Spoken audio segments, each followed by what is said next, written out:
One of the surprising things about customary land law is that in all places around the world, even amongst people who have had no contact with each other, the dynamics of customary land law, customary property rights, rests on the same mechanics.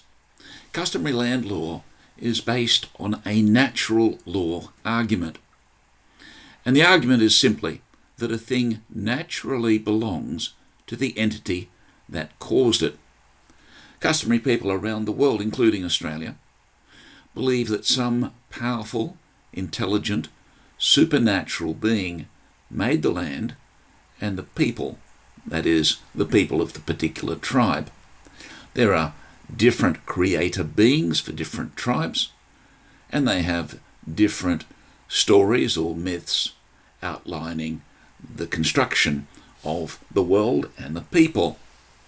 Customary people are united in the conclusion that something cannot come from nothing.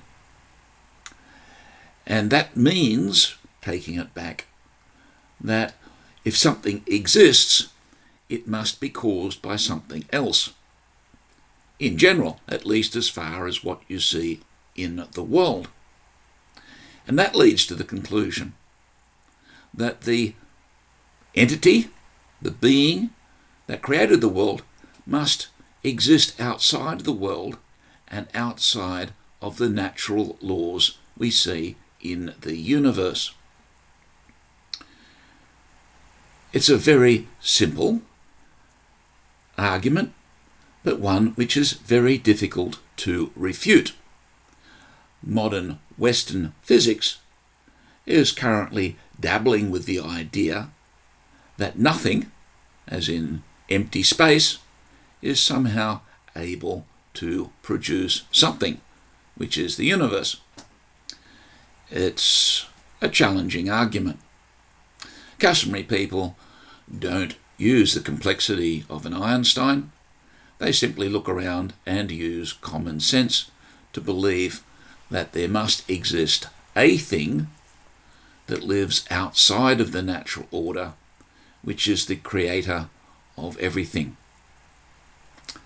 The creator being, therefore, produced the land, created it, and the word to create is significant, and especially for customary people, because it differs from the word make. I make things using raw materials. To create something is to produce it from nothing. Fundamentally different. In a sense, humans are able to create ideas. However, even then, we tend to make them. The philosopher Veblen was of the opinion that even when we create a poem or a song or a painting, we're actually using pre-existing materials, which are pre-existing ideas. However, that question will not be explored here. The important thing is that the creator being was indeed a creator. It made something out of nothing, and that something was the entire universe. It's why when you talk to customary people about their land rights, they will start talking to you about their spiritual beliefs, their spiritual myths. And the story is always the same. The creator being gave the land to the people on certain conditions. Therefore, that being is the natural owner of the land and the people.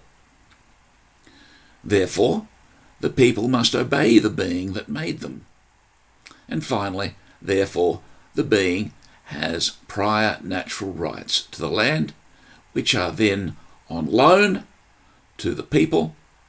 And because the people were made by the being and are in fact the property of the being, they have an obligation to respect the rights of the being and also the being's authority.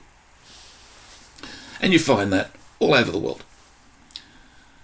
You see it in customary land right claims in Australia, and that's reflected in the land rights conflicts in other countries. From this, we can look at those common tenets, those common rules, the common beliefs that define customary land rights.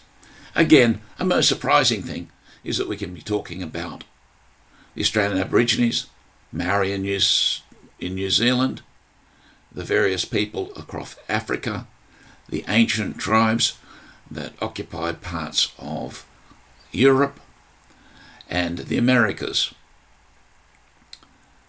What are the common tenets? Firstly, that the land belongs to the entire tribe. That is, the past, present, and future members of the tribe.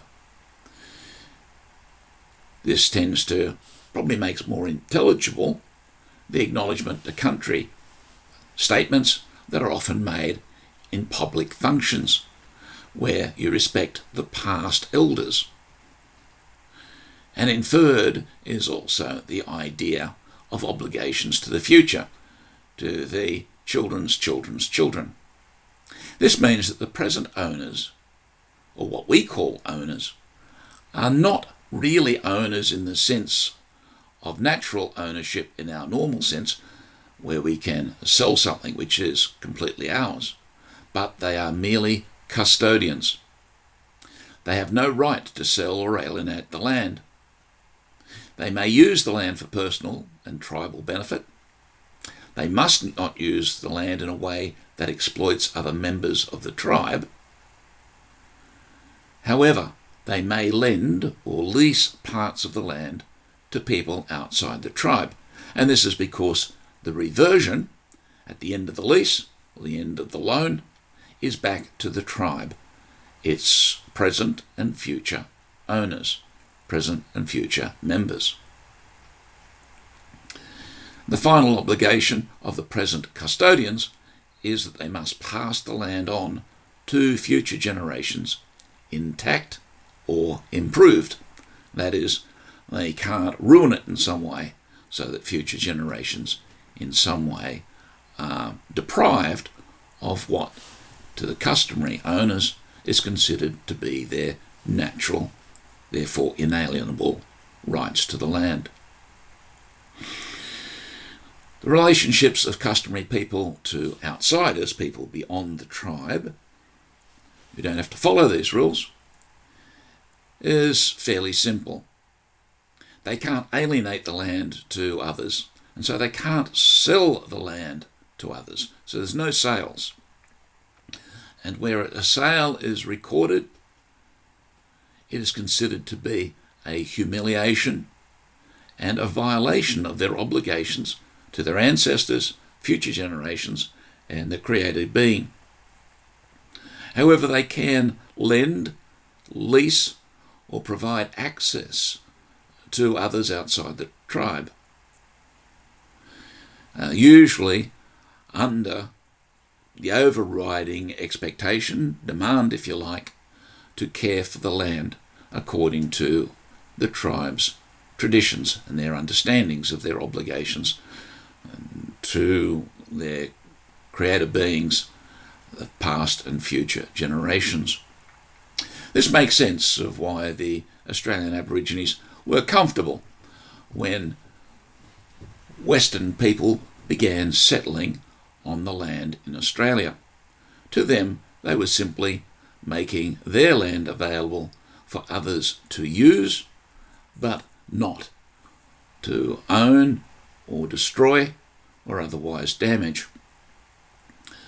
And the past 2 centuries of Australian settlement, it's kind of operated between this uneasy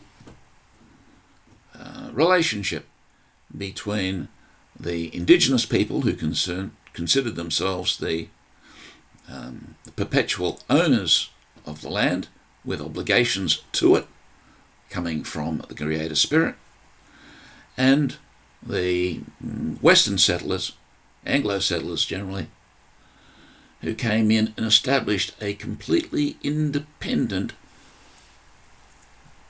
positive law system of land, which the indigenous people initially did not understand.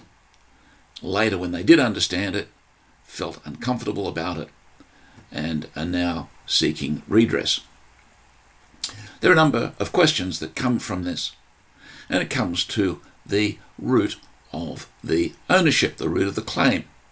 We look at the root of title for Western land going back through our conventional or property or positive law system.